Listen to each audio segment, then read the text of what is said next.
Immediately we look up here.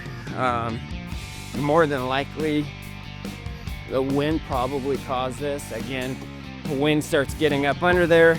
It just has to start shaking that tile and pull it away from fasteners, battens, whatever is holding that tile.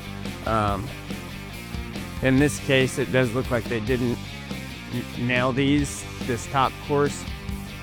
They had it have a batten up here, so top course probably should have been nailed, but still the wind likely caused that to happen.